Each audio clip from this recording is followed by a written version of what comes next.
एक छोटा सा गांव था। गांव के पास एक पहाड़ी थी। उस पहाड़ी पर एक बड़ी हवेली थी। हवेली बहुत पुरानी थी। लोग कहते थे कि हवेली में भूत रहते हैं। हवेली वीरान थी।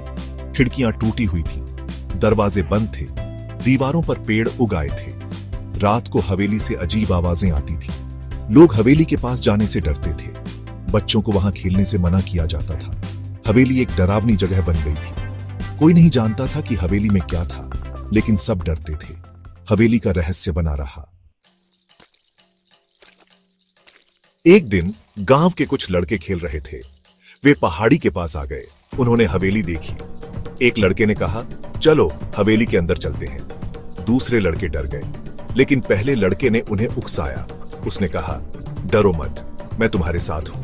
वे सब हवेली के पास गए। उन्होंने दरवाजा खोला और अंदर चले गए। हवेली अंदर से और भी डरावनी थी। अंधेरा था, धूल और मकड़ियों के जाले थे। अचानक एक आवाज आई। एक लड़का चिल्लाया और भाग गया। बाकी लड़के भी डर गए। वे भी भागने लगे, लेकिन एक लड़का पीछे रह गया। लड़के ने अपने दोस्त को पुकारा, लेकिन कोई जवाब नहीं आया। वह अकेला था। वह डर गया। उसने अपने दोस्त को ढूंढने की कोशिश की। वह हवेली में घूमता रहा। उसे अजीब आवाजें सुनाई दे रही थीं। उसे लगा जैसे कोई उसे देख रहा है। वह दीवारों पर परछाई देख सकता था। उसे बहुत डर लग रहा था। वह रोने लगा। वह हवेली से बाहर निकलना चाहता था, लेकिन उसे रास्ता नहीं मिल रहा था। वह हवेली में खो गया था। अचानक उसने एक रोशनी देखी। वह रोशनी की तरफ भागा। रोशनी एक कमरे से आ रही थी।